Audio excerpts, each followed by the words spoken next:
Bismillahirrahmanirrahim. Assalamualaikum warahmatullahi wabarakatuh.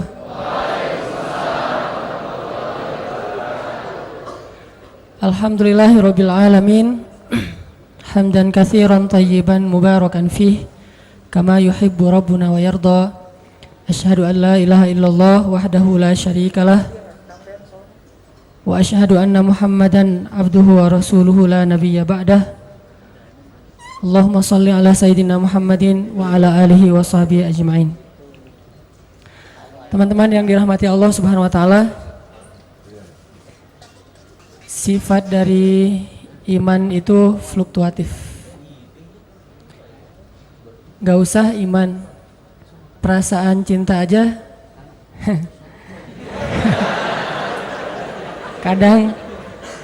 kadang kita lagi menggebu-gebu gitu. Kadang juga ada masanya kita lagi kayak bete. Ketika seorang istri, kalau yang udah punya ya, tetap pakai tanda bintang.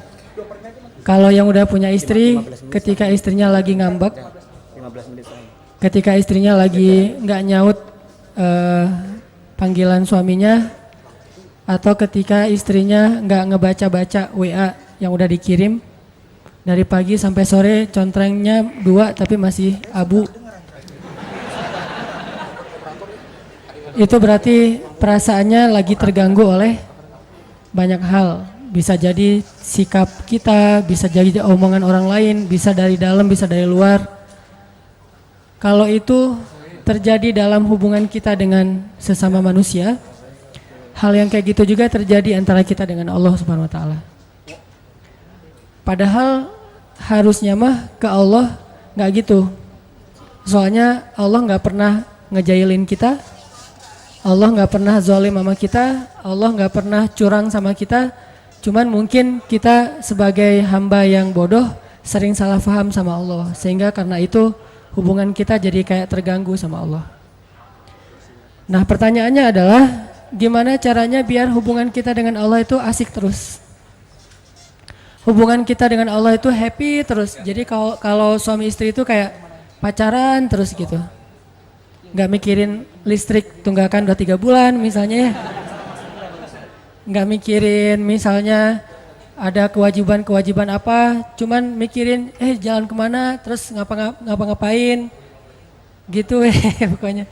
Terus nggak usah diperjelas. Susah ngomong depan jomblo. Banyak yang harus disensor ini mah. Nah, gimana caranya kita dengan Allah tuh punya hubungan yang selalu excited. Setiap hari itu bangun tidur bahagia. Apalagi bangun tidurnya sholat subuh. Walaupun dijamak sama duha sih. Selalu bahagia gitu pagi-pagi. Pagi bahagia, malam sebelum tidur WA Allah dulu 100 ayat. Kalau nggak sanggup 100 ayat, 10 ayat deh minimal. 10 ayat baca Quran. Jadi kayak kita sebelum tidur WA dia dulu. Sebelum tidur jangan lupa berdoa nanti biar bisa tahajud, kayak dalam tanda kutip pacaran Islami kata orang. Nah, ke Allah tuh gitu. Nge-WA dulu 10 ayat sebelum tidur, terus bangun malam yang dipikirin Allah dulu. Kalau kita kan asal melek yang dilihat handphone kan ya. Asal melek handphone, aduh handphonenya lowbat jadi khawatir. Ke Allah gitu gak sih? Ngerasa lowbat di hati kita jadi ada masalah terus khawatir. Nah, gimana caranya kita menjaga semangat hablum minallah, hubungan dengan Allah itu kayak kita ngejaga semangat hablum minannas. Pernah gak ngerasa grup WA kita sepi aja, gak ada chat sama sekali? Jangan-jangan itu anggota grup udah bikin grup baru dan kita nggak dimasukin. Itu biasa banget kan kayak gitu. Cara ngusir secara halus, jadi kita nggak dikeluarin, nggak di-kick. Cuman mereka bikin grup baru yang tadinya anggotanya 50 orang.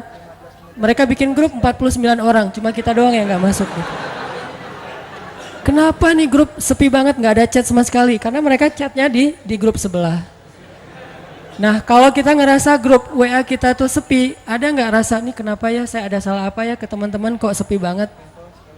kok tiba-tiba ada yang left group, maaf ya, atau tiba-tiba ujuk-ujuk left group aja nggak ada pamit, nggak ada omongan apa-apa. Terus kita bertanya-tanya ada masalah apa ya? Kayak kita ngetelepon seseorang, kenapa selalu dialihkan ke nomor yang lain? Berarti nomor kita jangan-jangan di blok misalnya. Kita nge-request untuk nge-follow dia kok nggak di approve gitu ya, kok nggak diterima-terima. Kita minta di fallback kok nggak di fallback misalnya. Kita sering mempertanyakan hubungan kita dengan manusia, tapi sering nggak kita mempertanyakan hubungan kita dengan Allah?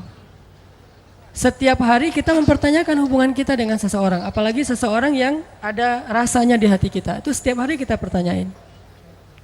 Lasin udah lewat sekali, tapi yang saya belum dibaca. Lewat yang kedua kali, yang ketiga kali. Kenapa 3 kali lewat lasin tapi kok WA saya nggak dibaca aja dilewatin gitu. Memangnya dia yang WA banyak banget mempertanyakan. Kalau pas barengan dia kelihatan kayak agak sedikit kurang bersemangat gitu, kita mempertanyakan, kok kamu nggak bahagia bareng dengan aku gitu kan. Kita mempertanyakan terus hubungan kita sama seseorang.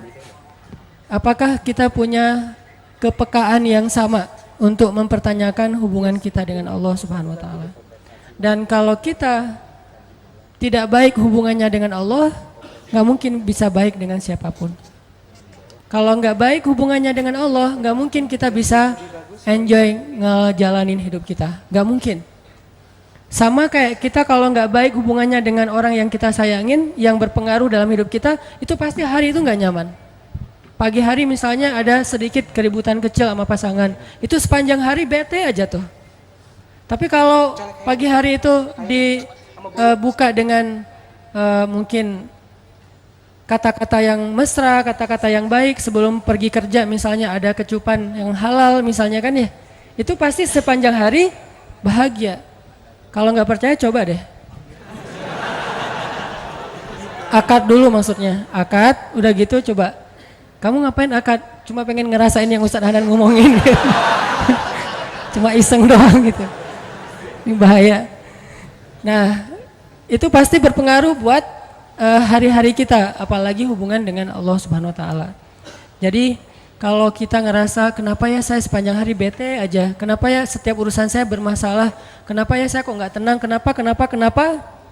Halu'a idza massahu syarru jazu'a wa idza massahul khairu manu'a.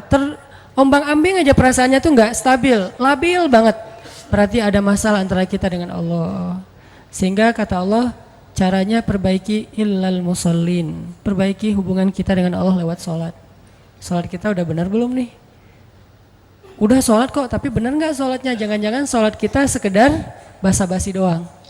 Datang wudunya juga nggak sempurna, berdirinya nggak sempurna, asal udah beres pergi. Berarti sholat kita basa-basi. Itu mungkin salah satu penyebabnya. Illal musallin. Terus juga, oh mungkin penyebab lain saya kurang zikir sama Allah, nggak yadhkurunallaha qiyaman wa qu'udan wa ala junubihim. Nah, hari ini kita pengen sharing gimana cara kita menjaga stamina iman, menjaga semangat excitednya dekat dengan Allah Subhanahu wa taala supaya hari-hari kita itu selalu bergairah. Terutama bergairah untuk berbuat baik. Dan yang kedua, tough dalam ngejalanin ujian-ujian hidup, lebih kuat gitu. Bahkan kalau perlu mudah-mudahan bisa survive dari setiap masalah. Teman-teman yang dirahmati Allah SWT, ternyata salah satu cara untuk, kalau bahasa agama itu namanya tajdid iman, memperbaharui iman. Ternyata salah satu cara memperbaharui iman, cara untuk kita nge-refresh, ngecas kembali iman kita itu banyak dengar cerita. Banyak dengar cerita orang-orang yang sukses dalam urusan keimanan. Dan itu berlaku bukan cuma dalam urusan agama. Dalam kehidupan sehari-hari juga kayak gitu. Kayak misalnya orang yang senang bisnis. Dia kalau dengar cerita-cerita orang-orang yang sukses dalam bisnis kan jadi kayak booster banget ya buat dia termotivasi sukses secara bisnis. Ikut kayak pelatihan motivasi atau ikut seminar yang motivatornya, trainernya cerita tentang siapa gitu yang sukses dalam setahun meraup sekian miliar. yang dalam usia 17 tahun sudah punya omset sekian ratus juta. Itu kan bikin kita semangat untuk berusaha, semangat untuk berbisnis karena dengar banyak cerita orang sukses. Gitu juga berlaku dalam masalah main. Misalnya kita senang main apa gitu, main BMX atau skateboard atau apalah permainan-permainan anak-anak muda. Dengerin cerita-cerita orang yang berhasil ngelakuin satu trik atau apa, itu kan bikin kita jadi penasaran pengen nyoba. Kayak kalau di surfing itu di laut, dengerin oh ada yang nyoba spot baru. Di sana tuh ombaknya barrel misalnya atau apa, cerita-cerita tentang menaklukkan satu spot, satu poin ombak. Sehingga kita jadi penasaran, aduh pengen ya bisa kayak dia, aduh pengen ya bisa senyaman dia di atas papan, aduh pengen ya bisa seperti dia pas bunny hopnya BMX misalnya, aduh pengen kayak dia ya touring keluar kota. Selalu jadi kepengen karena dengar cerita. Termasuk kuliner juga itu. Di sana ada soto Betawi enak, di sana ada ini ada itu segala macam, bikin kita semangat. Gitu juga dalam urusan agama. Dan itu juga yang terjadi dalam urusan cinta. Kita nonton film tuh tentang film Korea lah ya, putus gitu ya, diputusin. Kan kita penasaran gimana sih rasanya diputusin kan gitu ya. Bukan rasanya jadian, rasanya diputusin. Kok gua nggak pernah diputusin, orang jadian juga nggak pernah gitu. Itu ada cerita diputusin, galau gitu, terus naik ke atas jembatan pengen loncat. Pas loncat ternyata luka-luka doang, lecet-lecet nggak meninggal gitu kan. Jadi kayak kepancing supaya ngerasain apa yang kita sering nonton, dengar, curhat sama teman-teman. Makin sering kita nonton film-film yang ada drama cintanya, itu makin mancing kita untuk ngerasain, untuk pengen nyoba drama yang sama dalam kehidupan kita sendiri. Apalagi film-film yang romance gitu, tentang romantis dan segala macam, itu pasti pengen bikin kita, aduh seru ya.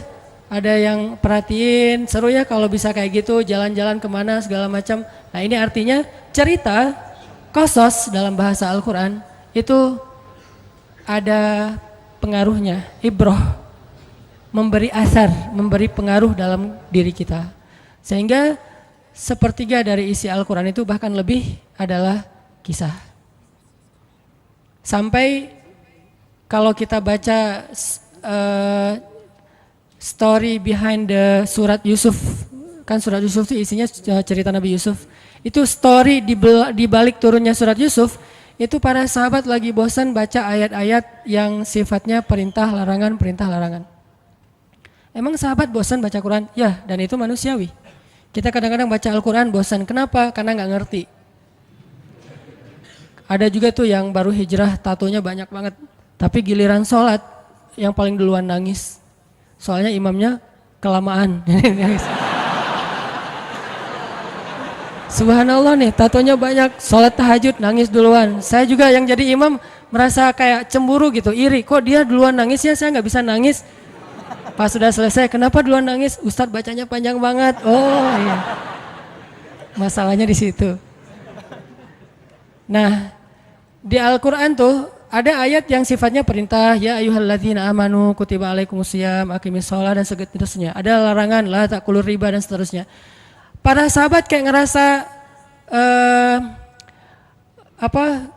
monoton gitu, nggak ada variasinya. Akhirnya para sahabat datang ke Nabi, ya Rasul, ada ayat yang model-model lain nggak gitu? Ayat model gimana? Ya jangan gini-gini aja, pengen yang sesuatu yang baru gitu ya Rasul. Bukannya nggak enak kan bilang bosan sama Al-Quran kan nggak enak tuh. Cuman ya emang bosan sih gitu. Sifat manusia, bukan Al-Qurannya membosankan ya.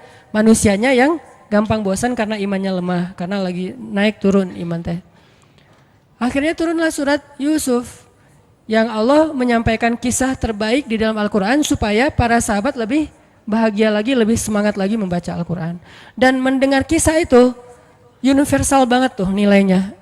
Kita nggak akan terjebak dengan perdebatan fikih, kita nggak akan terjebak dengan mazhab-mazhab, walaupun itu juga kebaikan, cuman kadang-kadang ada orang yang menyikapinya nggak bijak. Kalau kisah, insya Allah universal, semua orang bisa mengambil pelajaran tanpa harus melihat dari mazhab apa, lintas pemahaman, tafsir segala macam, enggak. Karena kisah itu sifatnya sesuatu yang bisa diambil pelajarannya oleh siapapun.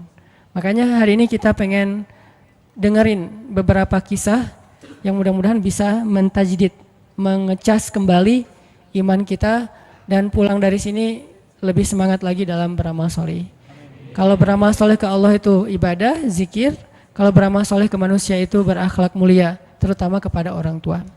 Jangan sampai kita dikenal orang yang baru hijrah, tapi malah disayangkan karena akhlaknya nggak bertambah baik.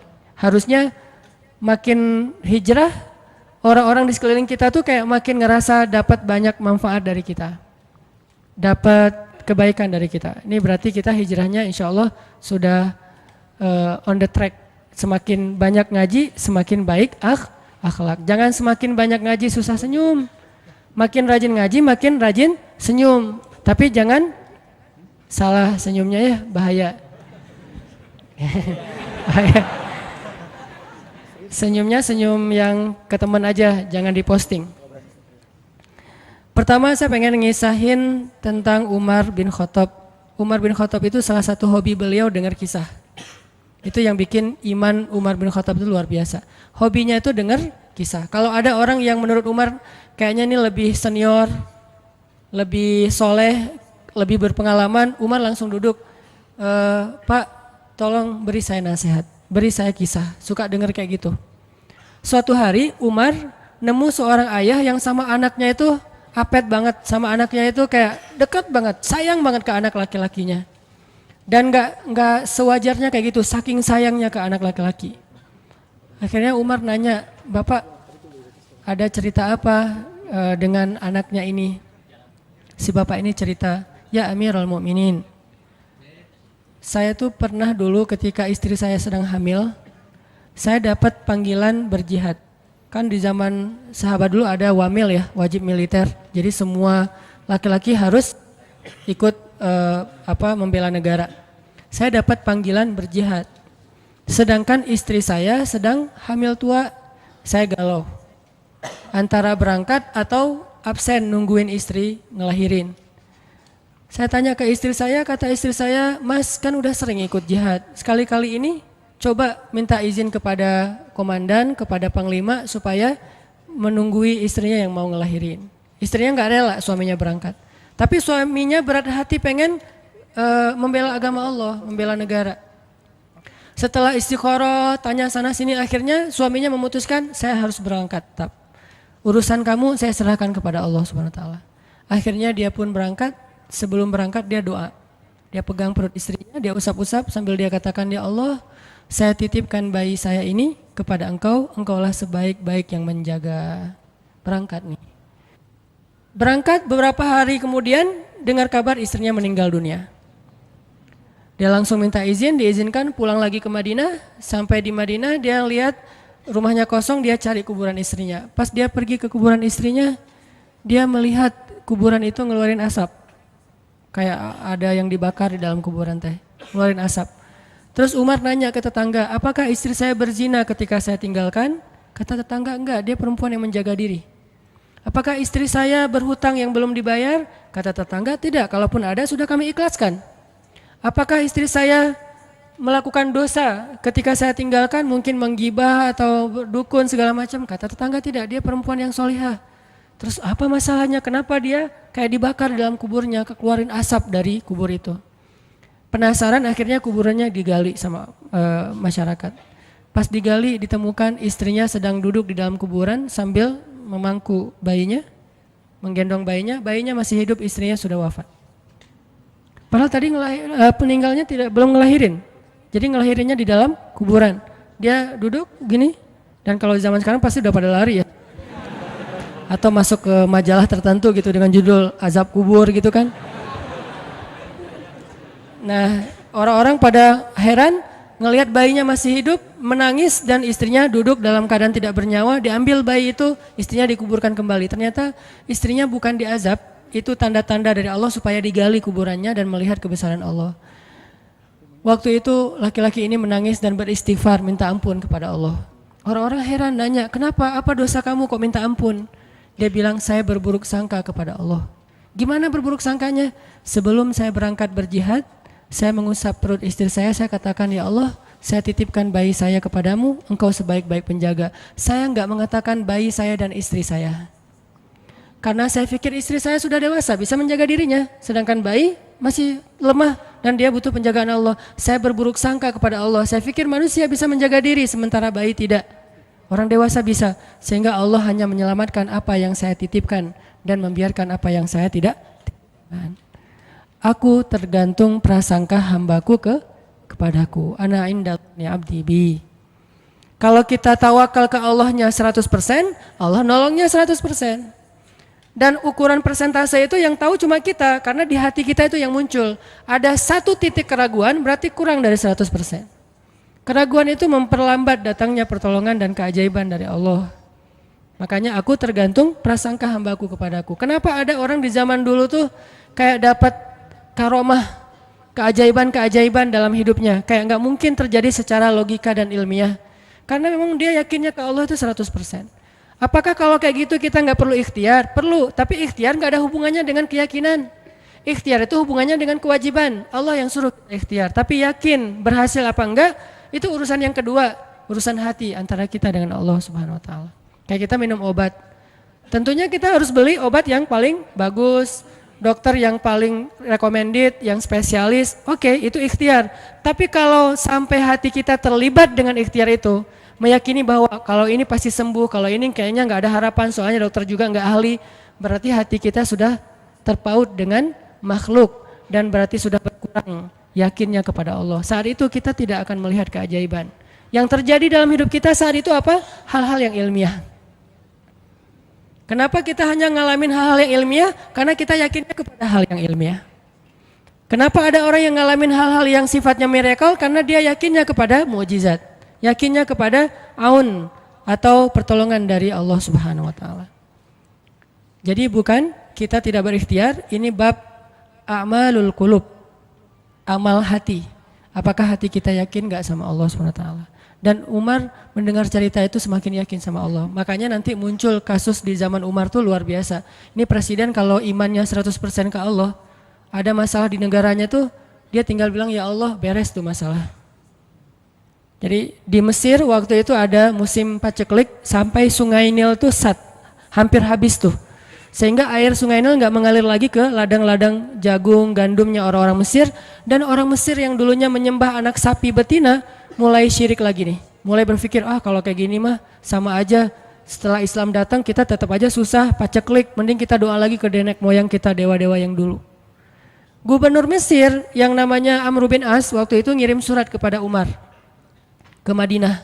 Ya Amirul Mukminin, Mesir sedang diuji oleh Allah dengan kekeringan dan masyarakatnya hampir syirik.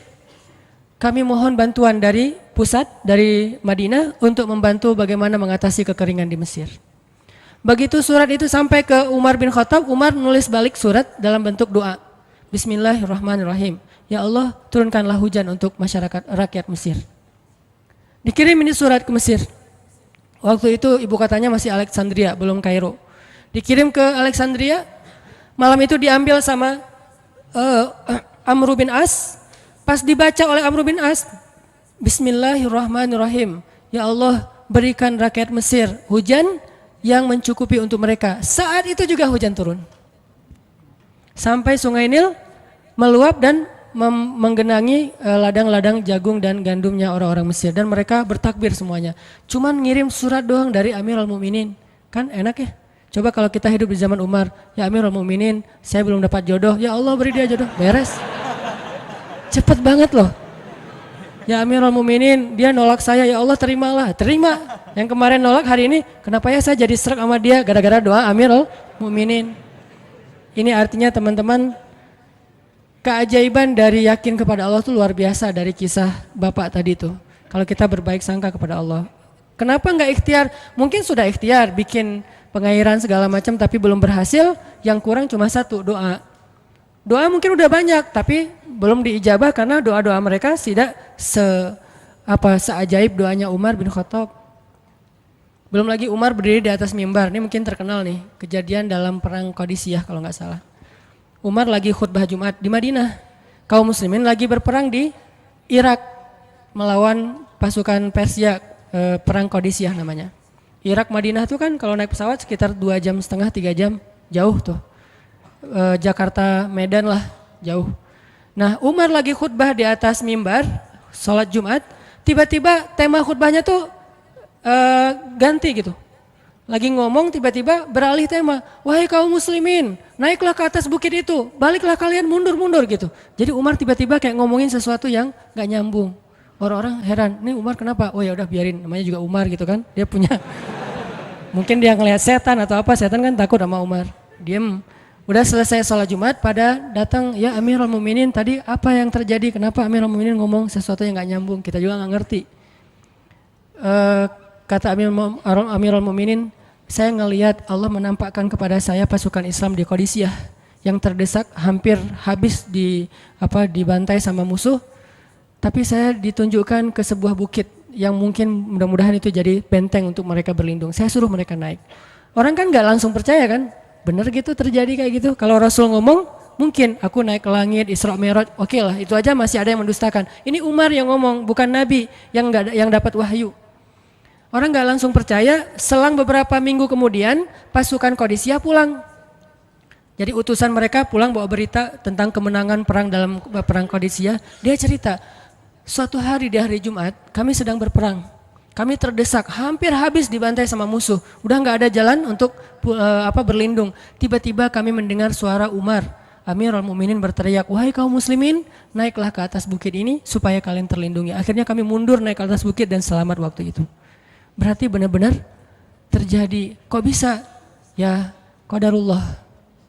Ini keajaiban iman mereka. Apakah kita bisa mendapatkan pengalaman-pengalaman kayak gini? Bisa kalau keimanan kita dengan level yang sama.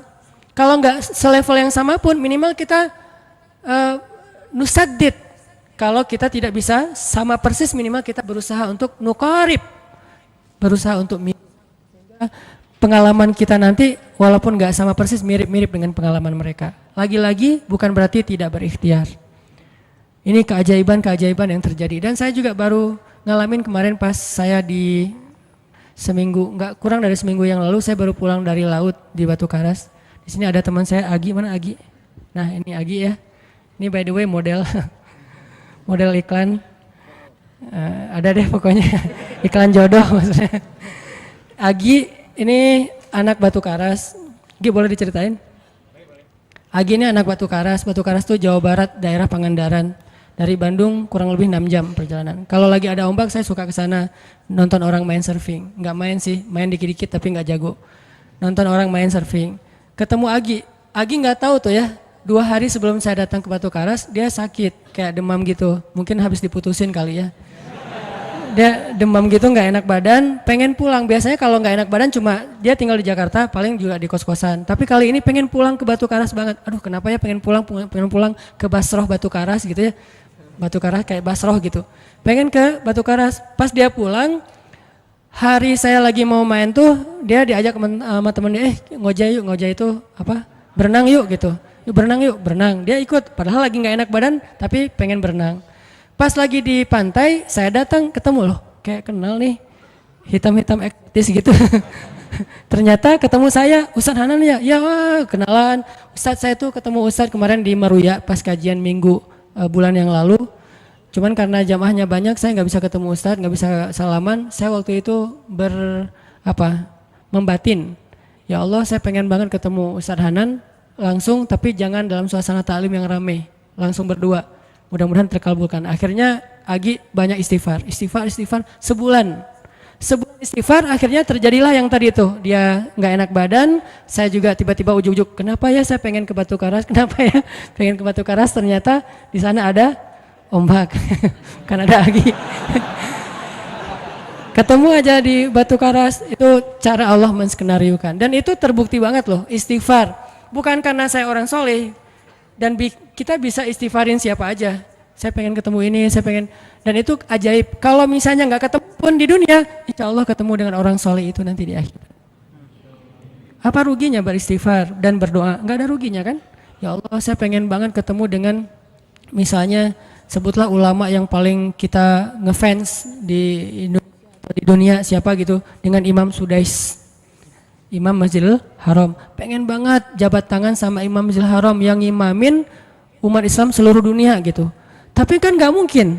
Kita umroh, kita haji juga nggak bisa ketemu dengan Imam Sudais. Kita berdiri paling depan ya di dekat dengan Hajar Aswad. Begitu mau sholat diusir tuh. Begitu selesai salam langsung dipagar betis sama askar-askarnya. Susah ketemu beliau tuh, ajaib banget kalau bisa ketemu. Tapi kan nggak ada salahnya beristighfar kan? Astagfirullah, astagfirullah, ya Allah, Sudais, astagfirullah, astagfirullah, Sudais, astagfirullah. Terus aja gitu. Pengen ketemu Sudais. Tiba-tiba bisa aja Sudais datang ke Indonesia, ada seminar apa, mungkin bisa ketemu. Yang paling logisnya. Atau kalaupun nggak ketemu di dunia, tiba-tiba bangkit dari kubur di sebelah kita. Siapa? Kan kamu sering manggil saya dulu, siapa? Sudais. Sudais yang mana ya? Imam Masjidil Haram, Masya Allah Syekh gitu. Dan orang soleh nanti di akhirat, dialah yang salah satu akan menyelamatkan kita dari perjalanan yang sulit. Selain syafaat Rasulullah SAW. Jadi kalau disebut nama Nabi, kita spontan ya, Sallallahu Alaihi Wasallam. Kalau perlu bahkan kayak respect banget gitu. Kalau disebut nama Nabi langsung Sallallahu Alaihi Wasallam, karena luar biasa jasa Rasulullah. Yang jelas selain Rasulullah Sallallahu Alaihi Wasallam, nanti ulama-ulama orang-orang soleh juga bisa nolongin kita di akhirat. Jadi kalau kita doa, ya Allah pengen banget ketemu si fulan, Syekh fulan, Ustadz fulan, Kiai fulan.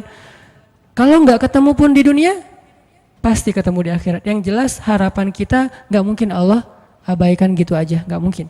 Pasti Allah kabulkan. Cuman Allah kadang-kadang menggunakan cara yang lebih baik daripada yang kita pernah bayangin. Ketemu beliau di dunia paling cuma selfie. Tapi kalau ketemu di akhirat, dibawa selamat di sirat yang panjang, lebih mending mana? Ketemu nih dengan seorang ulama, orang soleh yang kita ngefans banget nih. Pokoknya saya pengen banget selfie sama beliau ya Allah. Apalagi kalau orang soleh itu followersnya banyak, misalnya ya 1.100.000. Sedikit itu mah, banyak model yang 17 juta, 19 juta. Pengen followersnya nambah kalau selfie sama beliau. Cuma nambah followers. Tapi kalau ketemunya di akhirat, nambah apa? Nambah derajat, naik level. Kita jadi selevel dengan masuk ke level beliau, padahal kita mah malahnya nggak selevel gitu. Kenapa? Karena dibawa sama beliau. Orang soleh itu kalau mau masuk surga, teman-teman nyari teman-teman yang mencintainya di dunia. Ya Allah, mana fulan, dia mencintai saya di dunia. Ya Allah, mana fulan, dia mencintai saya di dunia. Allah bilang, dia masih tuh di sidang, belum beres-beres, sudah sidang ke-30 misalnya. Kan sidang di dunia aja satu kasus berpuluh-puluh kali kan, gimana sidang akhirat lebih berat lagi tuh. Ya Allah, tolonglah dia, selamatkan dia, karena saya mencintainya selama di dunia karena engkau. Akhirnya orang-orang soleh pada balik lagi. Dari surga balik lagi ke padang mahsyar. Demi ngapain? Demi menyelamatkan orang-orang yang mencintai mereka semasa di dunia. Datang ke padang mahsyar, cari ke bagian informasi. Tolong dong yang namanya ini gitu, panggilin. Perhatian-perhatian, Hanan At-Taki dipanggil sama Syekh siapa gitu. Saya dipanggil, datang aja. Mas, saya yang dipanggil, benar Hanan At-Taki? Ya, mana coba buktinya? Aduh, saya lupa bawa kartu nama. KTP misalnya. Udah pasti tahu lah ya malaikat sama kita. Udah masuk aja, tuh ada yang nungguin di business lounge gitu. Jadi ada VIP lounge-nya gitu kan. Oh, saya boleh masuk VIP lounge-nya, masuk ke VIP lounge. Udah sampai di sana udah ada makanan segala macam, mereka lagi duduk. Kayak asa kenal nih, siapa ya? Dekat Hanan ya? Ya, wah kita sering ketemu dalam doa. Wah, akhirnya pelukan. Ada apa Syekh? Yuk ikut saya ke surga, kan enak banget kan? Terus sidang saya gimana? Udah beres, diberes sama teman-teman saya di sana. Saya banyak teman di dalam gitu. Saya banyak. Beres kan? Di dunia aja bisa gitu, masa di akhirat gak bisa? Tapi dengan seizin Allah dan Allah ridho dengan kebaikan-kebaikan itu. Jadi nggak ada sia-sianya juga. Kita kan dulu saya pernah cerita yang Imam Ahmad bin Hambal kan yang pengen banget ke Basrah, dan itu ternyata terjadi juga sama Agi. Dan terjadi juga sama salah seorang driver ojek online di Bandung. Baru 2 bulan yang lalu kejadiannya. Saya lagi datang ke markasnya Pemuda Hijrah, kita sering ada kayak rapat gitu di kantor. Markas kita namanya Masjid Al-Latif di dekat Gedung Sate. Datang dari pagi rapat sampai sore, dan saya pakai baju baju main biasa, bukan pakai baju taklim. Sebetulnya sama aja sih. Nah, waktu itu sholat zuhur di Masjid Al-Latif, saya ngimamin sama asar. Habis asar pulang, karena nggak nyetir sendiri, saya pakai online, saya order nih. Order, pakai ojek, ada yang ngambil, drivernya ngambil, datang jemput pulang, kemana? Ke Cimahi pulang. Di tengah jalan dia nanya, Mas sering sholat di Masjid Al-Latif itu ya? Saya bilang, ya lumayan, saya bilang. Iya itu masjid rame banget, anak-anak muda pada numplak di situ taklim. Siapa sih itu, ada imam muda, bagus suaranya gitu. Ntar jangan GR dulu. Muzammil, oh iya Muzammil, ya bagus tuh. Tadi udah GR, ternyata salah. Oh Muzammil, benar-benar Muzammil tuh suaranya bagus banget ya, anak ITB kan? Ya anak ITB ya. Kalau Mas di situ sering ngimamin juga? Ya sesekali sih, saya bilang. Dia mulai curiga gitu. Suka ikut taklim juga di sana? Ya kadang-kadang, saya bilang. Kenal sama Muzammil? Ya lumayan, padahal murid sendiri kan. Lumayan, saya bilang. Oh Mas, kayak nggak asing nih. Mas tadi ngimamin sholat zuhur bukan? Ya, saya bilang. Mulai curiga kan dia. Mas namanya siapa sih Mas? Hanan, saya bilang. Hanan? Hanan yang mana nih? Ya.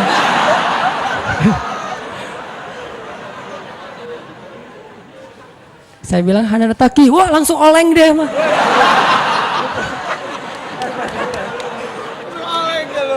Oh, Mas biasa aja Mas biasa aja gitu.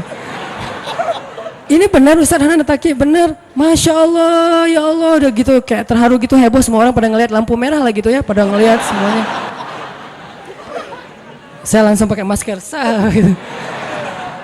Ustadz tahu nggak Ustadz, saya sebulan ini istighfar terus habis dengerin cerita Imam Ahmad bin Hambal yang ke Basrah, saya istighfar, ya Allah pengen banget ketemu Ustadz Hanan, tapi jangan ditaklim berdua, jadi bisa curhat-curhatan gitu.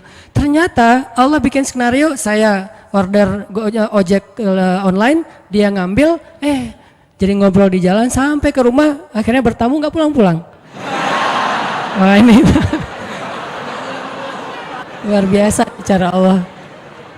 Dan wallahi teman-teman, dan itu terjadi. Jadi udah 2 kasus nih yang saya alamin ya. Satu lagi yang ojek online tadi, dan dua-duanya hajatnya sebulan Allah kabulkan. Jadi kalau ketemu saya aja sebulan gampang, masa ketemu jodoh bertahun-tahun gak dapat ya? Gimana nih? Istighfarnya gimana nih? Ini terutama buat cewek-cewek nih. Kalau cewek-cewek kan nggak bisa nyari, masa cewek kepo gitu kan nggak mungkin. Pura-pura follow, nge-like. Kok dia nge-like terus yang first like lah gitu? Nggak mungkin kan? Cewek kan agak-agak jaim. Ya udah istighfar aja deh. Banyak-banyak istighfar. Tiba-tiba ada yang kesandung jatuh di depan cewek, HP-nya jatuh. Dia pergi, HP-nya nomornya. Nggak penting sih ceritanya. Pokoknya ada.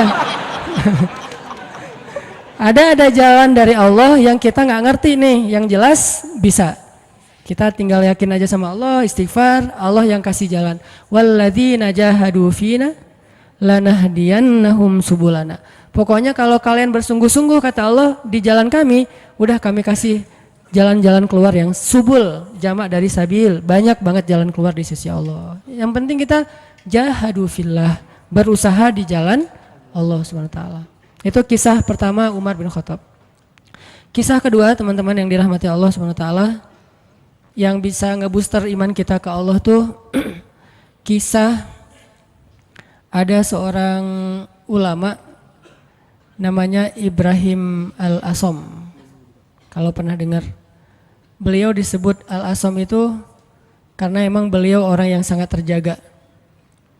Ibrahim Al-Asom ini ulama miskin, pengen haji. Setiap ada orang yang berangkat haji, beliau kayak ngucapin selamat gitu, terus melepaskan. Pas pelepasan jamaah haji, beliau selalu baper, nangis sendiri di pojok rumah. Dilihat sama putrinya, kayaknya ayah pengen banget haji nih, tapi nggak cukup nafkah. Anaknya yang putri yang paling sulung nanya, "Pah, kenapa sih papa nggak haji aja?" Kata Ibrahim Al-Asom, "Nak, kalau ayah haji, terus yang nafkahin kalian siapa? Biaya haji mungkin murah, tapi nafkahnya siapa? Sementara istrinya, keluarganya nggak ada yang nafkahin selain suaminya ini, orang tua." Akhirnya anaknya bilang, "Allah yang menafkahi kami. Berangkatlah wahai ayah, serahkan kami kepada yang lebih baik daripada ayah, yaitu Allah." Terus anaknya nanya, ayah itu pemberi rezeki atau pemakan rezeki? Ini anak luar biasa nih. Ayah itu pemberi rezeki atau pemakan rezeki? Ayahnya bilang, pemakan rezeki sama seperti kamu dan yang lain. Ya kalau gitu serahkan kami kepada pemberi rezeki. Berangkat wahai ayah, beneran. Ibu gimana? Udah ibu biar aku aja yang ngobrol sama ibu mah. Biarin ayah berangkat haji, nanti biar Allah yang jaga kita. Setelah dibujuk akhirnya setuju, berangkat nih Ibrahim Al-Asam. Berangkat, di tengah jalan berdoa, ya Allah saya titipkan keluarga saya kepada engkau sebaik-baik yang menjaga, yang memelihara. Saya aja engkau pelihara apalagi keluarga saya. Akhirnya berangkat, hari pertama nafkah yang disiapin sama ayah mereka masih cukup. Hari kedua, hari ketiga, hari keempat mulai kurang nih. Udah nggak cukup makanannya, rotinya habis. Cuma ada air putih doang, korma udah habis. Mulailah ibunya mengeluh kepada anak yang perempuan, nih gara-gara kamu nih. Gara-gara kamu akhirnya ayah berangkat, terus kita gimana, nasib kita gimana, dan seterusnya ngeluh. Anaknya nanya lagi kepada ibunya, mah, ayah kita itu pemakan rezeki atau pemberi rezeki? Kata mahnya, ya pemakan rezeki sama dengan kita, tapi kan tetap harus ikhtiar. Ya udah kalau gitu, pemakan rezeki telah pergi, sedangkan pemberi rezeki terus menjaga kita. Allah kan gak pergi, yang pergi itu yang makan rezeki, Allah gak pergi. Jadi tenang aja mah, sabar sedikit. Karena kalau Allah mau ngasih kejutan, Allah biasanya suka ngasih ujian dulu. Kenapa dikasih ujian? Supaya Allah ngelihat kita tuh pantas gak sih dapat kejutan dari Allah. Ini penting nih ya. Kalau Allah pengen ngasih kita surprise, Allah biasanya nguji dikit. Kenapa diuji? Karena Allah pengen lihat kita tuh pantas gak sih dapat surprise yang luar biasa dari Allah. Kalau kita bersabar, Allah kasih tuh kejutan yang luar biasa. Sabar mah, sabar. Gak lama kemudian lewatlah satu rombongan dari raja. Rombongan pangerannya lewat berburu kehabisan air. Akhirnya ada satu pengawal datang ke rumah Ibrahim Al-Asam, ngetuk pintu minta tolong diberikan air. Assalamualaikum, waalaikumsalam. Saya rombongan pangeran, kita kekurangan air, boleh minta air dari sumur kalian? Kata istrinya, boleh silakan ambil aja sesukanya, air berlimpah. Akhirnya ngambil, dibawa ke pangeran. Sampai di rombongan pangeran ini mereka minum, airnya manis. Nggak seperti air sumur yang lain, kayak dikasih gula gitu, manis banget airnya. Ini air kok manis, akhirnya pangerannya heran, nih kamu dapat dari sumur mana sih kok airnya kok rasanya manis dan segar gitu. Kayak apa? Es teh manis lah pokoknya ya, akhirnya manis, segar, habis makan warung Padang kan es teh. Akhirnya mereka balik ke rumah itu, tanya ini rumah siapa? Ini rumah Ibrahim Al-Asam. Oh Ibrahim Al-Asam selebgram itu gitu. Kan terkenal Ibrahim Al-Asam waktu itu jadi selebgram, semua orang tahu, tapi nggak tahu wajahnya, cuma tahu namanya, nama besar lah ya.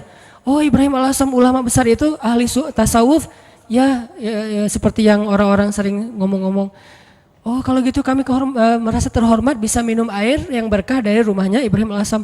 Wah ibu kemana? Ibrahim Al-Asam lagi berangkat haji. Apa yang kalian butuhkan? Allah yang mencukupkan segala kebutuhan kami. Kan harga diri ya, nggak mau mengemis. Akhirnya pangeran ini ngomong ke semua menteri, keluarkan semua barang-barang berharga kalian, serahkan kepada keluarga Ibrahim Al-Asam sebagai bentuk terima kasih karena udah nolong kita ngasih air. Akhirnya mereka ngasih emas segala macam berpeti-peti gitu, taruh di rumah Ibrahim Al-Asam dan mereka melanjutkan perjalanan. Setelah mereka pergi, anak perempuan ini bilang lagi, mah, ayah itu pemakan rezeki atau pemberi rezeki? Wah, pemakan rezeki, Allah yang semangat sekarang. Mamanya udah semakin yakin. Ayahnya pulang, harta itu belum habis. Selama beberapa tahun mereka bisa makan tanpa harus bersusah payah. Nah ini artinya tingkat keyakinan kepada Allah itu setelah ikhtiar pastinya memberi kita kejutan-kejutan yang kita nggak pernah bisa ngebayangin. Nah dalam hidup kita kadang-kadang harus berani bertaruh karena Allah. Kan kita sering gambling karena manusia kan? Kita gambling ngutang ke satu perusahaan yang nanti bayarnya lebih mahal, lebih bertambah, kita ngutang 10 juta, bayarnya jadi 13 juta, kita gambling, ketutup lah, orang saya nanti untungnya sekian-sekian, gambling kan? Kenapa kita berani gambling kepada makhluk yang bahkan tidak ada niat baik untuk menolong kita, tetapi kita tidak berani gambling kepada Allah yang bahkan berjanji pasti akan menolong kita selama kita di jalannya. Kenapa nggak berani gambling kepada Allah? Nikah tunggu mapan dulu. Kenapa nggak gambling aja nikah? Nanti Allah mapankan. Bukankah janji Allah gitu? Kalau mereka fakir, Kalau mereka fukoro, kalau mereka nggak punya makan, Allah yang akan memberi makan. Kan beres? Jadi datang ke calon mertua, Pak, saya pengen melamar anak Bapak. Udah punya kerja apa? Belum, Pak. Terus gimana memberi makanan anak saya? Allah yang memberikan makanan. Dan ngomongnya jangan ragu-ragu, yakin. Allah, Pak. Bapak mau saya sebutin hadis-hadisnya? Siapin aja buku hadisnya beberapa lembar ya. Silakan Bapak boleh dibaca-baca pas waktu senggang. Mungkin waktu itu nggak langsung diterima. Hidayah orang kan bertahap ya. Waktu itu minimal dia udah ngerti dulu. Hari seminggu kemudian setelah dia baca hadis-hadis akhirnya dia nelpon untuk ngomong lagi minta hadis yang lain. Tapi nggak nerima-nerima gitu. Cuma pengen belajar agama doang. Intinya teman-teman yakin sama Allah. Bukan nunggu mapan baru nikah. Nikah Allah mapankan. Nunggu punya bekal baru berangkat ke luar negeri ke Mesir. Berangkat dulu nanti Allah kasih bekal. Toh itu yang sering saya jelasin yang kalau di YouTube kan ramai tuh gimana saya berangkat ke Mesir nggak bawa bekal. Ikhtiar udah mentok dan mentok-mentoknya cuma dapat $1.000. Udah mentok banget tuh. Tabungan dikuras, kemudian ikut beberapa perlombaan supaya dapat hadiah. Memang waktu itu saya nggak ikhlas, pengen juara supaya dapat hadiah, dapat 500.000, dapat 1 juta. Wah bisa dikumpulin $1.000 habis bayar tiket sama travel. Nggak ada uang sisa sama sekali, Rp1 juga enggak. Kan ikhtiarnya udah mentok nih. Apakah doa pernah mentok? Doa itu nggak ada mentoknya, ada aja terus. Ya udah ya Allah, saya udah ikhtiar, dapatnya cuma $1.000. Sisanya pasti banyak, cuman ada di sisi Allah, bukan di sisi saya. Ada banyak, cuman di sisi Allah. Allah ghaniyun, Allah maha kaya. Wa ma indallahi khair, dan apa yang ada di sisi Allah pasti lebih baik daripada yang di sisi kita. Allah ngasihnya pas kita butuh. Sekarang saya kan belum butuh, butuhnya buat bayar travel. Ya udah Allah bayarin dulu buat travel. Kalau buat makan nanti ngasihnya pas mau makan, jangan sekarang. Kita kan sering yakinnya kalau udah ada di tangan kita, bukan di tangan Allah. Dan itulah derajat keyakinan kita. Makanya yang terjadi keajaiban dalam hidup kita itu ya gitu-gitu aja. Kita yakin apa yang ada di tangan kita, bukan yakin apa yang ada di tangan Allah. Terus jangan di tangan Allah, saya gimana nanti? Ya pas kita butuh Allah kasih. Jadi ibaratnya kita kayak nitipin duit ke orang yang sangat terpercaya, orang tua kita gitu. Atau ke istri, Mah, Mama pegang ya, kita lagi kayak traveling berdua nih sama pasangan. Yang, kamu yang pegang duitnya, kasih berapa? 10 juta, jalan ke Bali gitu. Kita khawatir nggak jalannya?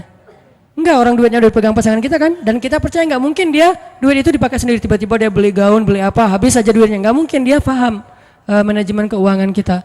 Pas, Mah bayarin taksi, keluarin sama dia. Mah bayarin kasih tips ke bel saya di hotel, bayarin sama dia 15.000, 20.000. Ada terus ketika kita butuh. Gitu juga kita menitipkan nasib kita kepada Allah. Masalahnya cuma yakin. Bukan ada apa enggak, adanya pasti, yakin enggak, itu doang masalahnya. Sama kayak kita nitip ke pasangan tadi, ada duitnya, yakin enggak bahwa duit itu nanti akan dikasih pas kita butuh? Yakin. Berarti ke Allah juga harusnya kayak gitu.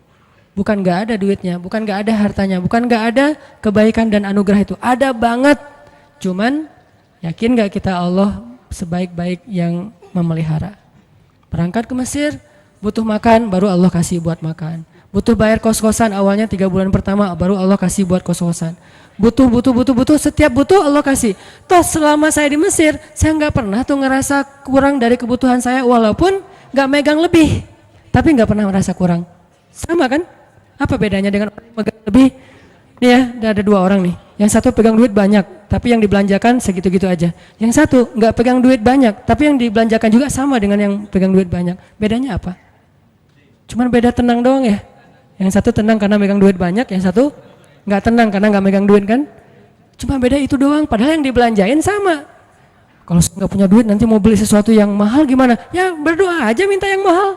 Ya Allah pengennya sih Alphard, duit nggak ada. Kita kan baru berani milih barang mahal kalau kita punya duit banyak kan. Kenapa nggak berdoa yang mahal walaupun kita nggak punya duit? Di situ belajar iman, belajar yakin sama Allah, belajar la ilaha illallah. Saya dulu pas mau beli rumah, memangnya saya punya duit, yang saya juga cerita tuh, duitnya berapa? Cuma 30 juta. Rumah yang dicari 300 juta. Rumah yang didapat 700 juta. Coba gimana tuh? Logikanya nggak masuk, tapi yakin aja sama Allah, jalan aja tuh, jalan, azan asar. Allahu Akbar, Allah Akbar, Allah Maha Besar. Masuk ke masjid, sholat. Nggak kepikiran juga habis sholat dapat rumah. Kalau kepikiran mungkin nggak dapat kan? Kepikirannya Allah yang panggil, nih bos manggil nih. Nggak boleh ditunda-tunda kan, bos yang manggil, datang. Sholat, habis sholat ketemu jemaah, Ustadz lagi ngapain? Enggak, lagi jalan-jalan. Senyum-senyum malu gitu. Jalan-jalan kok jauh-jauh ke sini, daerah Cimahi pelosok gitu. Enggak, lagi nyari rumah Pak. Kebetulan Ustadz saya juga lagi jual rumah 700 juta, ada yang minta saya nggak lepas. Senyum aja. 700 nggak dilepas, apalagi 300. Enggak Pak, saya nyari-nyari yang kecil-kecil aja, yang 2 kamar buat saya sama anak. Oh, udah Ustadz lihat aja dulu, siapa tahu berubah pikiran. Enggak apa-apa, makasih gitu. Pulang nih, malam dia telepon lagi, Ustadz please besok datang ya. Ini benar ya kata Nabi, kalau kita nggak mencari dunia, dunia tuh ngejar-ngejar kayak memelas gitu, begging ke kita tuh. Bayangin dunia begging. Please Ustadz datang, please Ustadz ambil saya, kata si rumah teh. Rumahnya minta begging ke saya supaya saya tinggal di situ. Ya saya mah orangnya biasa-biasa aja. Karena nggak yakin kalau itu bisa gitu ya. Ya udah karena menghargai dia datang besoknya. Bukan untuk ngelihat rumah, menghargai orang yang meminta. Datang pas ngelihat garasinya muat 3 mobil, makin nggak mungkin. Ada kolam renang anak, makin nggak mungkin. Kamarnya 10, wah nggak mungkin. Nggak mungkin. Gimana Ustadz kata dia? Rumahnya besar ya Pak. Gitu doang basa-basi. Gimana Ustadz tertarik? Ya siapa nggak tertarik rumah kayak gini, tapi saya nggak nyari yang kayak gini-gini Pak. Males ngerawatnya, nyapunya susah. Gitu. Alasan gitu. Udah Ustadz sanggupnya berapa? Saya nyarinya yang 300 juta sih Pak. Udah ambil aja Ustadz. 300 juta langsung ambil. Saya baru bilang, cuman duitnya 30 juta. Mungkin dia nggak enak juga mau ngomong, Ustadz ngomong dari tadi kayak gitu ya. Saya duitnya cuma 30 juta Pak, boleh nggak saya cari dulu cicilan kemana gitu. Saya lagi nyari-nyari yang finance cari untuk cicil. Udah Ustadz gak usah gitu-gitu, ribet. Udah nyicil ke saya aja kalau Ustadz ada duit. Berapa lama nih? Ya terserah Ustadz. Mau setahun, 2 tahun, 10 tahun terserah Ustadz deh. Alhamdulillah sampai setahun lunas. Allah kasih rezeki. Yang tadinya kita tuh nggak punya rezeki sebanyak itu untuk bisa ngelunasin hutang besar. Tapi begitu Allah kasih kesempatan, bukan sengaja mau berhutang, Allah mudahkan, ya udah. Akhirnya ada aja jalan. Saya usaha awalnya jual beli pulsa gitu kan, ada 60 cabang pulsa dulu di Bandung, belum ada Indomaret, Alfamart. Terus mulai naik lagi jual beli mobil bekas, mulai naik lagi main di properti sedikit-sedikit, nggak banyak, nggak gede sih. Tapi di situ Allah ternyata benar ya, kalau kita mintanya ke Allah, Allah Maha Kaya, bisa ngasih lebih dari yang bisa dikasih oleh manusia. Kalau minta ke manusia, minta banyak-banyak amat sih, kan gitu kan ya. Minta ke perusahaan finance, pasti dia minta jaminan. Jaminannya dia akan ngasih maksimal setengah dari harga anggunan yang kita gadaikan. Itu artinya kita selama ini belum bisa tenang, belum bisa tumakninah kalau belum ngelihat materi itu di kantong kita, di saldo kita. Seolah-olah kalau itu di tangan Allah nggak ada, itu masalah kita. Masalah kita di situ teman-teman. Seolah-olah kalau masih di tangan Allah itu belum ada. Padahal di tangan Allah itu lebih ada daripada di tangan kita. Kenapa? Di tangan Allah itu nggak akan raib. Nggak ada yang bisa nyolong di tangan Allah. Di tangan kita banyak yang bisa nyolong. Di tangan Allah itu nggak mungkin diambil orang, dicopet, dijambret, nggak mungkin. Di tangan kita gampang banget dijambret. Di tangan Allah nggak mungkin salah ngitung. Di tangan kita gampang salah ngitung. Di tangan Allah nggak mungkin mubazir, sia-sia, salah penggunaan. Di tangan kita mungkin banget salah digunain, akhirnya mubazir, sia-sia. Artinya apa yang di tangan Allah khair, wa ma indallahi khair, benar-benar lebih baik. Cuman Allah kenapa nggak nunjukin fisiknya?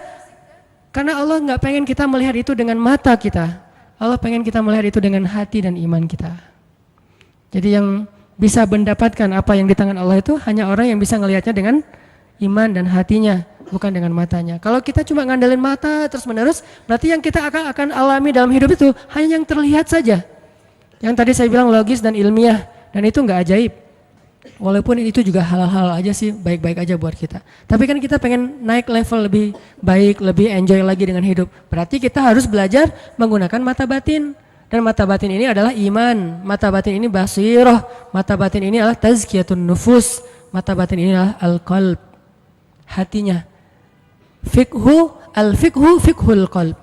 Pemahamannya bukan pemahaman fikiran, pemahamannya fiqhul qalb, fiqhul qulub, difahami dengan hati. Itu teman-teman dalam segala urusan, mau kerjaan, mau skripsi, mau kuliah, mau jodoh, mau apapun, gunakan bukan hanya mata fisik kita untuk melihat kayak nggak ada tanda-tandanya nih. Mungkin di sini nggak kelihatan, tapi di sini Allah yang mendatangkan.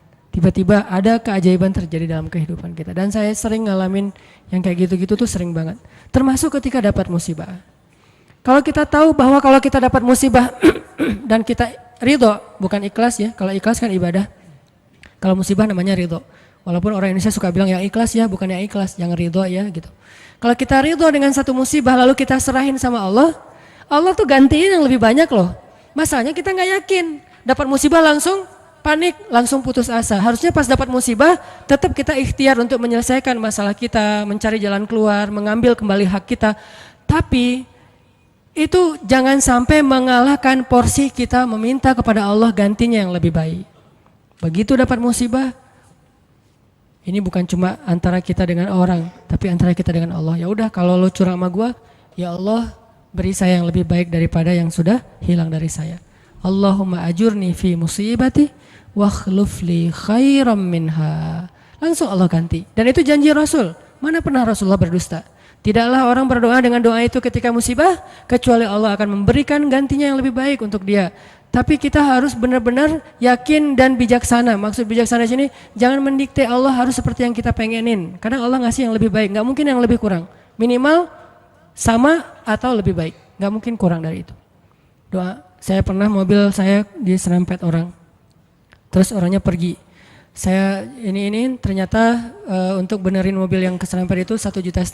Langsung doa waktu itu juga, pas lagi kena musibah, jangan tunggu marah dulu beberapa hari baru doa. Saat itu juga. Allahumma ajurni fi musibati wa akhlif li khairan minha. Orangnya udah nggak ketahuan di mana, nggak bisa ngejar lagi. Tapi saya udah rugi 1,5 juta. Gimana nih ya Allah, beri saya ganti yang lebih baik. Seminggu kemudian Allah ganti 15 juta. Benar kan 10 kali lipat? 15 juta. Dan itu bukan sedekah, bukan pemberian orang yang kasihan. Allah kasih jalan mungkin lewat usaha apa, lewat penghasilan apa, lewat untung dari mana. Yang jelas halal. Dan itu 15 juta 10 kali lipat. HP saya jatuh. HP waktu itu harga yang punya pertama harga 2 juta. Ada qiyamul lail di masjid markasnya Pemuda Hijrah. Saya bangun jam 2, acaranya jam 2. Jadi udah telat kan. Bangun langsung panik gitu. Orang-orang pada nunggu. Miss call udah 15 gitu, banyak banget. Ustadz kemana aja? Akhirnya panik, wudu. Karena panik pakai baju segala macam, HP jatuh dan kacanya langsung pecah dan gak bisa dipakai. Saat itu juga saya doa, ya Allah beri saya ganti yang lebih baik darinya. Berangkat ke masjid. Paginya Allah ganti dengan Note 5 yang waktu itu harganya 10 juta. Gimana caranya? Allah punya banyak cara, ada aja. Tiba-tiba ada usaha ini yang mungkin untung sedikit, dari sini ada apa, ada yang hadiah atau ada apa. Banyak banget subulana, jalan-jalan kami. Tinggal minta aja sama Allah. Sehingga kalau kita yakin dengan ini, begitu diputusin. Kita adik kakak aja ya, nggak apa-apa. Langsung nih. Kan dalam kondisi kayak gitu kayaknya kita lagi ngejos banget ya imannya. Doanya lagi khusyuk banget tuh. Sholat aja nangis-nangis kan. Padahal imam tuh belum baca ayat kita udah nangis. Allahu Akbar. Takbirnya aja khusyuk coba, subhanallah itu. Kalau lagi diputusin emang gitu banget sih sholatnya. Pernah gak sih ngerasain? Gak pernah ya. Pokoknya waktu yang paling enak berdoa itu lagi habis diputusin. Habis rugi, pokoknya lagi banyak masalah tuh doanya enak banget tuh. Tilawah Al-Quran baru alif lam mim udah nangis. Belum juga ayatnya la uqsimu biyaumil qiyamah tentang al-haqqah, enggak, bukan ayat-ayat kiamat. Alif lam mim doang. Atau nun nangis, nun doang nangis. Satu huruf gitu ya. Jadi dalam kondisi yang lagi sangat lemah, itu kondisi sebetulnya spiritual kita lagi sangat kuat. Jadi secara fisik atau secara emosi kita lagi lemah-lemahnya, di saat yang sama berarti spiritual kita lagi kuat-kuatnya. Gunakan kesempatan itu. Biasanya kalau emosinya lagi stabil, lagi nyaman, spiritualnya lemah. Seringnya tuh kayak gitu kan. Lagi nggak ada masalah, lagi nyaman nih, semuanya kayaknya asik-asik aja. Kita doa juga, Robbana atina fid dunya hasanah. Ada yang lebih parah, ya Allah samain aja deh dengan yang sebelah gitu kan. Saking malesnya berdoa, doa sholat juga bacanya yang standar-standar aja, Al-Ikhlas. Karena cuma itu yang ikhlas, yang lain nggak ikhlas. Tapi begitu emosional kita lemah, di waktu yang sama, spiritual kita langsung kuat. Entah kayak gimana, itu mungkin fitrah manusia ya. Asal emosionalnya lemah langsung kuat.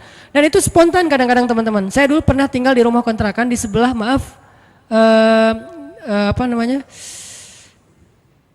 lokalisasi. Jadi di sebelah rumah saya itu ada kayak asrama kayak gituan, kupu-kupu senja. Saya persis di sebelah rumahnya di Bandung tuh. Namanya Jalan Saninten. Kan ada Saritem, ada beberapa kan. Nih ada Saninten juga. Saya tinggal di sebelahnya. Kalau malam pokoknya kita sering dengar banyak hal-hal aneh aja di sebelah. Kalau saya mau ke masjid, saya sengaja ke masjid itu pakai jubah, pakai sorban, gitu ya. Terus janggut digini-giniin, padahal nggak panjang, tapi digini-giniin. Jalan di depan cewek-cewek itu, sore kan mereka udah pada duduk, udah selesai dandan, udah wangi kan, duduk depan gang tuh. Saya jalan, Assalamualaikum, Waalaikumsalam. Lewat. Kadang-kadang kalau malam mereka nggak kenal saya lagi lewat pakai motor gitu, langsung disamperin, om gini. Saya tinggal di situ. Oh ya maaf om, saya balik panggilin. Suka dipanggil-panggil gitu. Orang saya tinggalnya di situ. Pas anak udah agak gede, saya khawatir anak jadi nggak sehat dengan lingkungan itu, baru pindah. Tadi mau cerita apa ya? Hah? Oh ya, spontan ya. Nah yang punya tempat itu pastinya nggak pernah sholat dan memang preman juga sih, badannya gede. Kalau dengan saya mungkin 4 kali saya lah, gede banget pokoknya, gede banget orangnya, tinggi besar dan nggak ada yang berani sama dia. Ada gempa waktu itu di Bandung, siang-siang gempa, dia lagi tidur di atas, biasa tidur pagi gitu, jam 10 pagi tidur.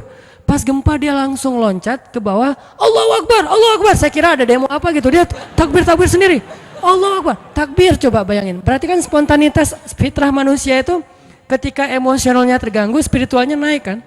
Dan itu kesempatan kita untuk kembali ke Allah banget tuh. Karena untuk dapetin spiritual yang sengejos itu, kalau normal susah, kita harus benar-benar ikhtiar. Tapi kalau lagi emosional kita drop, di sisi yang lain, sisi baiknya Allah langsung naikin spiritual kita. Tapi kalau kita abaikan, dua-duanya drop, habis kita.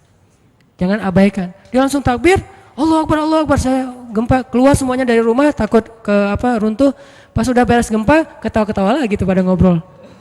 Itu terjadi. Dan keluarga saya juga ada yang kejadian pas tsunami dulu di Aceh, kan saya dari Aceh. Tsunami di Aceh itu ada keluarga saya. Dia nggak sholat subuh. Pagi itu hari Ahad kan, tanggal 26 Desember 2014. 2004, maaf. 2014 mah diputusin sih. Enggak lah, udah lama. 2004 gitu ya. Nah, hari itu ada salah satu keluarga saya, dia nggak sholat subuh. Biasa, bukan waktu itu doang nggak sholat subuh, biasa dia nggak sholat subuh. Gempanya kalau nggak salah jam 9 apa jam 8, sejam kemudian tsunami. Pas tsunami dia tuh lari hilang, padahal orangnya itu sering berantem, pokoknya jagarnya di kampung lah, sering berantem sama orang-orang di terminal. Tapi begitu tsunami dia lari duluan. Adiknya malah ikut lari sama dia, ditarik sama dia lari, pas sudah di tengah jalan ingat balik lagi ke rumah karena dia ingat ibu sama kakaknya ketinggalan, dia pengen nyelamatin ibunya. Kenapa yang satu lari terbirit-birit hilang, yang satu lagi balik? Karena yang satu itu ngerasa banyak dosa. Kalau saya mati hari ini, habis saya nanti di akhirat nih. Jadi dia nggak berani mati. Daripada saya mati tapi belum sholat subuh, lari dia tuh. Yang tadi sholat subuh balik lagi. Nah ini jujurnya ketika spiritual berbicara kan. Mungkin kalau spiritual kita nggak bicara, kita akan sombong, ngerasa apaan sih akhirat, apaan sih tauhid, apaan sih agama, apaan. Tapi begitu ada masalah yang pertama kita sebut siapa selain ibu kita? Allah, minimal oh my God. Dan itu bentuk dari fitrah manusia bahwa dia masih mengakui Tuhan. Tinggal masalah Tuhan yang mana nih kan itu ya. Tapi masih mengakui Tuhan. Ketika fitrah dan spiritual kita bicara, harusnya kita dengar dan itulah ucapan yang paling benar. Kalau yang bicara itu emosi kita, belum tentu benar, dia subjektif. Tapi kalau yang ngomong itu fitrah, itu benar banget tuh. Sehingga teman-teman gunakan kesempatan pas lagi dapat musibah, ya Allah, angkat kedua tangan kita, doa kepada Allah, mulai dengan memuji Allah, kemudian salawat kepada Rasulullah, minta yang setinggi-tingginya nggak masalah. Karena kalau Allah nggak ngasih di dunia kayak gitu, Allah kasih kayak gitu di akhirat, bahkan lebih baik dari itu. Apa sih ruginya kita minta, ya Allah beri saya Ferrari. Ini yang nggak tahu diri nih mintanya Ferrari gitu. Tapi kan minta ke Allah nggak masalah. Dan kita yakin kalau nggak dikasih Ferrari di dunia, minimal dikasih Ferrari di akhirat. Bangkit dari kubur, ada Ferrari. Halusinasi, ternyata dia belum meninggal, mimpi gitu. Bangkit dari kubur, datang kendaraan nih. Dan benar-benar kan di akhirat ada kendaraan kan. Cuman bahasa hadisnya kendaraan dari cahaya, kendaraan dari amal soleh. Tapi bahasanya kendaraan. Dan kita akan mengendarai kendaraan itu untuk bisa ngelakuin touring sepanjang Padang Mahsyar. Padang Mahsyar tuh touringnya capek banget loh. Itu touring paling heboh tuh. Di mana pusat Padang Mahsyar, teman-teman? Palestina. Hari ketika manusia disidang, dibangkitkan, spot bangkitnya, meeting pointnya, itu Palestina. Makanya di dalam Al-Quran Allah menyebutkan Palestina itu dengan istilah Yauma yunadil munadi mim makanin qarib. Hari ketika malaikat memanggil manusia dari tempat yang dekat. Semua ulama tafsir sepakat tempat yang dekat itu artinya Palestina, Al-Quds. Siapa yang meninggalnya di Palestina, itu sebuah kebaikan yang luar biasa, karena nanti dia akan bangkit lebih dulu dan akan dimudahkan hisapnya. Itulah keutamaan salah satunya meninggal di Palestina, walaupun gak semuanya punya nasib yang sama. Tapi setidaknya manusia bangkit. Terus dari sini ke Palestina ngapain? Gimana jalannya? Mau jalan kaki? Dari Bekasi ke sini aja tadi berapa jam jalan kaki kan? Apalagi dari Sunda Kelapa ke Palestina, itu jauh banget loh. Jalan kaki itu bisa bertahun-tahun sampai ke Palestina. Dan itu bumi yang sekarang, sedangkan Padang Mahsyar ribuan kali lipat lebih besar daripada bumi sekarang. Dan bumi Padang Mahsyar itu belum ada sekarang. Nanti Allah jadikan lagi setelah kita bangkit. Karena Allah berfirman di akhir surat Ibrahim, Yauma tubaddalul ardu ghairal ardi was samawat. Hari ketika ard itu bahasa Arab jadi bahasa Inggris, earth. Itu bahasa Arab. Yauma tubaddalul ard ghairal ard was samawat. Hari ketika bumi yang lama diganti dengan bumi yang baru. Bumi yang lama namanya bumi yang sekarang, dunia, ardud dunia. Bumi yang baru namanya ardul mahsyar, Padang Mahsyar. Ukurannya miliaran kali lebih besar daripada bumi yang sekarang. Karena semua planet, bintang-bintang itu disatuin jadi satu bumi. Dan matahari cuma jadi satu dan dekat banget. Dan artinya jarak kita ke Palestina aja udah miliaran kali lebih jauh dari sekarang. Kalau nggak punya kendaraan terus mau jalan kaki kapan sampainya. Itulah kenapa ada orang di Padang Mahsyar ribuan tahun nggak beres-beres. Kenapa? Jalan doang dari ribuan tahun belum disidang. Harus ke Palestina. Sampai di sana sidangnya juga lama. Belum lagi ngelewatin Sirat. Sirat itu panjangnya dari bumi ke langit. Dan langit terjauh yang pernah ditemukan oleh sains berapa miliaran tahun perjalanan cahaya kan, bukan jalan kaki. Kalau nggak punya kendaraan gimana sampainya ke surga? Jadi untuk bisa sampai ke surga aja teman-teman, nggak ada kendaraan, itu mungkin menghabiskan usia kita miliaran tahun loh, belum sampai ke surga. Terus gimana dong Ustadz? Kita harus punya banyak kendaraan dan kebaikan. Karena cuma itu yang bisa memudahkan perjalanan kita. Itu touring panjang banget. Jadi minta, ya Allah yang kecepatannya berapa ribu kekuatan kuda misalnya, Ferrari. Gimana cara dapetin Ferrari itu? Doa terus menerus. Kalau nggak dikasih di dunia, yakin dikasih di akhirat. Kalau saya mah mending milihnya di dunia mah yang biasa-biasa aja, di akhirat yang luar biasa. Kenapa? Yang biasa-biasa juga di dunia udah cukup buat kita. Tapi yang luar biasa di akhirat itu emang kita butuhin banget. Ya Allah, matanya besar, hidungnya mancung, alisnya bertaut. Jadi alisnya tuh nggak ada pemisah, nyatu gitu. Alisnya bertaut. Kalau perlu ditato gitu ya, alisnya biar lurus. Alisnya bertaut ya Allah, atau kayak pedang gitu. Pedang ali bercabang. Tingginya sekian ya Allah, kulitnya putih Korea lah. Minta yang sebaik mungkin. Nanti kalau nggak dikasih jodoh kita kayak gitu di dunia, maka jodoh kita yang di dunia itu nanti akan Allah perindah di akhirat. Dan saya sering cerita, di surga itu nggak ada jomblo. Jadi nggak usah khawatir. Tetap ada wedding lah di surga. Dan WO-nya itu para malaikat banget. Malaikat yang nyiapin segala macam, kita dirias sama malaikat. Nang sini nang, dirias sama malaikat. Malaikatnya tuh yang bagian rias yang keren-keren gitu, dirias udah secantik-cantiknya, rambutnya nggak kusut lagi selama-lamanya, nggak ada cerita aduh keringetan ya, aduh AC-nya mati ya, ternyata ini apa segala macam, nggak ada tuh di surga. Selalu bahagia. Baitun, rumah yang tidak ada teriakan dan tidak ada keluhan itu cuma ada di surga. Di rumah tangga di dunia tetap ada. Gimana pun soleh keluarga Nabi, Aisyah kadang-kadang mengeluh manusiawi. Tapi di surga nggak ada. Nikah di surga. Siapa yang jadi walinya? Allah Subhanahu wa ta'ala. Saya nikahkan kamu dengan perempuan yang soleha ini. Perempuan dunia yang udah jadi bidadari. Dengan mahar surga satu seluas langit dan bumi. Saya terima nikahnya. Nggak ada cerita di surga itu ngucapin akad nikah salah. Itu nggak ada. Sah, kata saksi. Sah nggak ya? Sah nggak ya? Nggak deh. Ternyata saksinya mantan belum bisa move on gitu. Hati-hati cari saksi ya, jangan mantan. Pasti nggak sah melulu itu mah. 10 kali juga nggak sah. Intinya teman-teman, surga itu didapetin kalau kita benar-benar di dunia ini menggunakan semua kesempatan di sisi Allah SWT. Ada masalah minta ke Allah, ya Allah, ya Allah. Doa aja yang sebaik mungkin, nggak ada sia-sianya. Itu beberapa kisah yang mudah-mudahan bisa ngebooster semangat kita beramal soleh. Dan selalu hadir dalam majelis para ulama. Dengerin taklim itu bukan berdebat ya, bukan untuk kita menganggap diri kita paling benar, yang lain salah, kita masuk surga, yang lain neraka, kita petunjuk, yang lain sesat, bukan. Dengerin taklim tuh untuk apa? Ngecas iman kita masing-masing. Jadi kalau dengerin materi, oh ini teman gua banget nih, ini dia banget nih, ini istri banget nih, ini suami banget, enggak. Ini saya banget. Saya sering banget tuh dengerin talim yang kayaknya khatib itu kayak ngomongin saya tuh. Kan saya udah 2 tahun ini enggak khutbah Jumat, jarang banget khutbah Jumat, sengaja enggak ngambil jadwal khutbah karena saya pengen jadi yang mendengar. Kalau dulu setiap Jumat khutbah, kalau sekarang setiap Jumat pengen dengerin ceramah. Sering banget tuh pas denger ceramah si khatib itu kayak kenal saya, padahal kita enggak kenal. Yang diomongin saya aja tuh. Ada orang begini-begini lah, saya tuh. Kalau kayak gini dia begini, dia ngomong dan segala macam, dia kadang-kadang membicarakan sesuatu yang dia tidak amalkan. Dah gua banget nih. Terus aja kayak diceramahin seolah-olah satu masjid itu isinya cuma saya sendiri.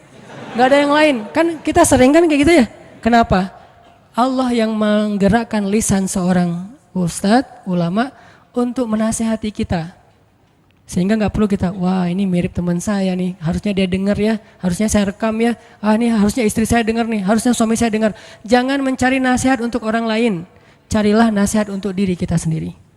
Kalau kita lagi ada masalah sama pasangan, nanti kalau udah ada pasangan maksudnya, kalau kita punya masalah sama pasangan ya, jangan pernah googling hadis-hadis pasangan. Suami googling, istri-istri yang soleh hadis, search.